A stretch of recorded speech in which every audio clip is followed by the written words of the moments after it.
Tonight on Homefront, women veterans have an identity crisis. For a variety of reasons, they don't identify with their service as often as men do. It's something the VA and other organizations are looking to change.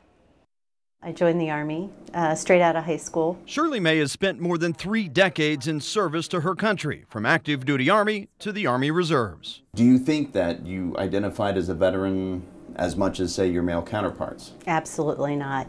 No. For the most part, women in their military service are somewhat marginalized. And she's not alone. I remember specifically coming out of the military, and somebody asked me once, I said, Happy Veterans Day, and I said, well, I'm not really a veteran. I served, but I don't classify as a veteran. Alicia Harder served as a Marine in Lima Company in Columbus, Ohio. And as you spoke to other women who are veterans, did you see any common theme that matched up directly with yours?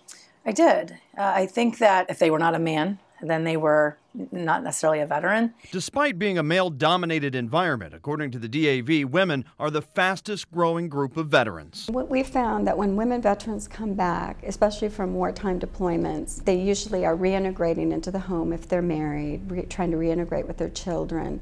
And they were the primary caretaker of their children. And there's expectations. Your mom, you're doing a certain thing. Welcome back from the war. Tomorrow you have to take the kids to school. Right. Roughly there's a little bit under about 20,000 women in the Cincinnati area that we show through our vet population.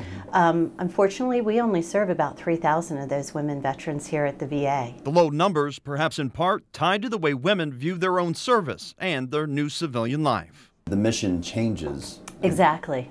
Becomes the mission of life and just regular living. Right. You did what you had to do, and then you move on. How do you bridge that gap, that issue?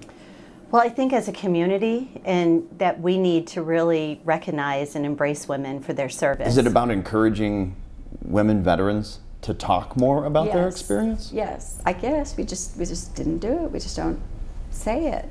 Now, there was a much larger conversation regarding women veterans in the VA Women's Clinic, as well as the Women's Report published by the DAV. You can find that longer discussion in the Homefront podcast on Stitcher. I posted a link on my Facebook page, McKee WCPO. By the way, if you have a veteran-centered story in your community, feel free to reach out via email homefront@wcpo.com.